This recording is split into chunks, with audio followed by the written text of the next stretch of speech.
Look at how regal my cat is. He's like a king. Okay, so I wanted to tell a story.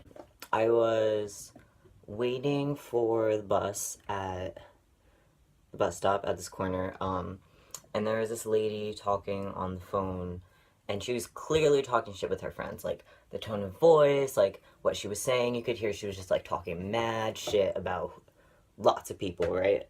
And I just hear, like, the F-Slur. I was listening to, probably Bowie. I think it was Bowie. And I just hear, like, the F-Slur out of, like, the corner. I don't know. No. The saying is the corner of my eye. I didn't hear the F-Slur out of the corner of my eye. But, like, the ear equivalent of the corner of my eye. It's never, like, bothered. That word has never... I've always, like, felt uncomfortable with the word, but it's never, like, had an impact on me. But I guess now that, like, I realized I was trans and I'm in a very serious relationship with another male, it, like, hit me so hard. And I was like, okay, if I hear her say it again, I'm gonna confront her, right? So I turn my music off, I leave my headphones in.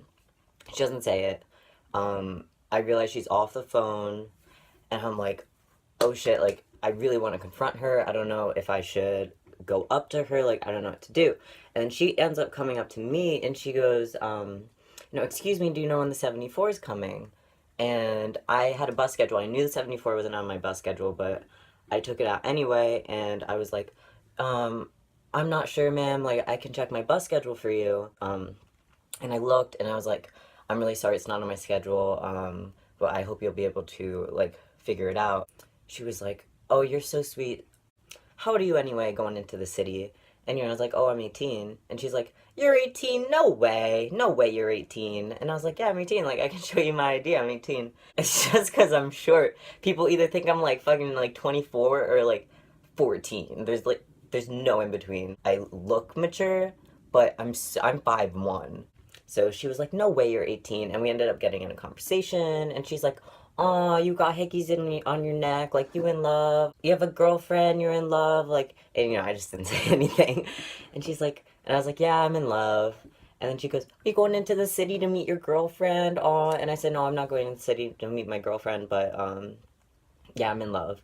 At that point, we were having, like, I don't want to say nice, but, like, a friendly interaction. So I brought it up, very politely. I said, no, excuse me, I don't want to, be rude or offend you at all, but I overheard you use the F-slur, while you were talking. And she was like, what do you mean the F-slur? And I was like, I heard you use the word faggot. And she was like, who was I talking to? And I was like, I don't know, whoever you were on the phone with. I don't know who you were on the phone with. And then she goes, oh, I was just talking about, and her husband just does whatever she tells him to do, and I just, he's such a pussy. I was just saying, like, he's such a faggot, he's such a pussy, he just listens to everything she says. And I was like,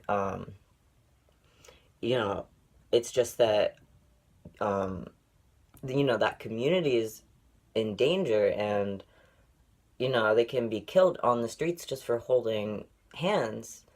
And earlier we were talking about how I'm in love. I have a boyfriend. I'm in love with my boyfriend. I don't have a girlfriend.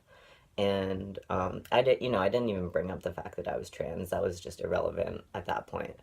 And then she puts her hand on my shoulder and she goes, oh honey, I would never. I don't want you to get the wrong idea about me. She goes, honey, I don't want you to get the wrong idea about me. I have no discrimination. I love you guys. I have gays in the family. And I said, ma'am, there are gays in every family. And then she goes, so many of my friends are gay. So all my best guy friends, they're all gay. We go to the club together.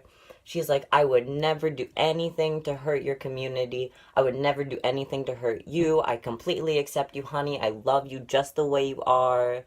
And then I said, I really appreciate that, but, using that word just contributes to the stigma in society. Even though you may accept the gay community, if someone who doesn't accept the gay community overhears you use that word, it just validates them. I was like, I'm gay, and I overheard you use that word. You don't know who's around you. How would one of your gay friends feel if they heard you use that word? And she goes, oh, Ricky don't care. We use that word all the time. And you know, at that point, it was just like, it was just a really funny interaction. And I was like, you know, I'm really sorry I don't have your, fuck, my phone is doing shit. I was like, I'm really sorry I don't have the number for your bus. And she goes, oh, honey, that's okay. She's like, it was really nice meeting you. I'm gonna go find my bus. And I was like, okay, good luck. Have a nice day. And she's like, oh, you too, you too.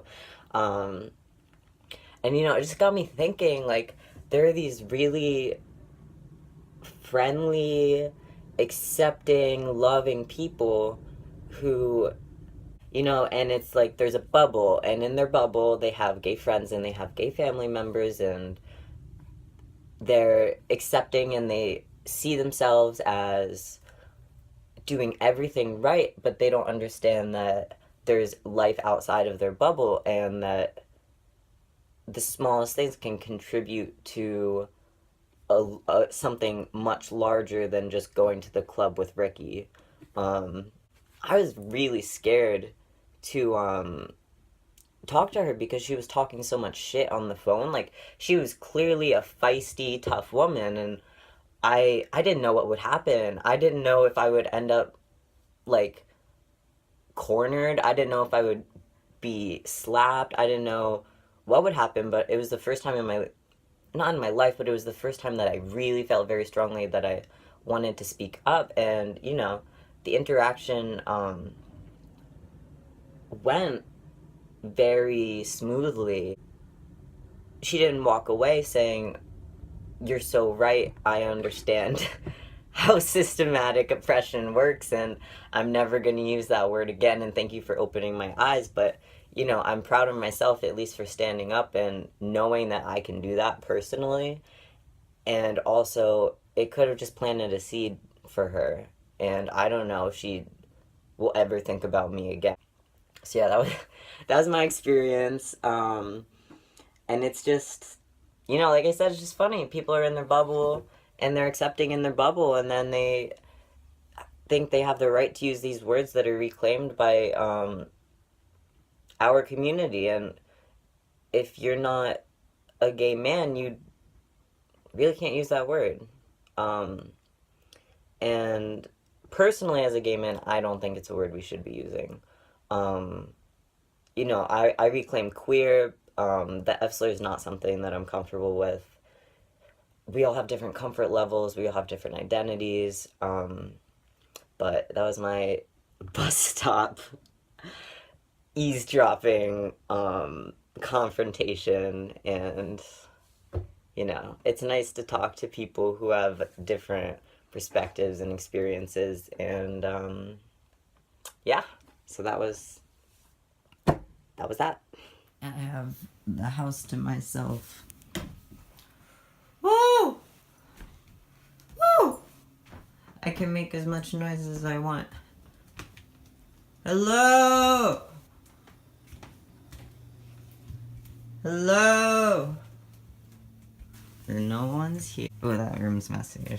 I'll edit that out.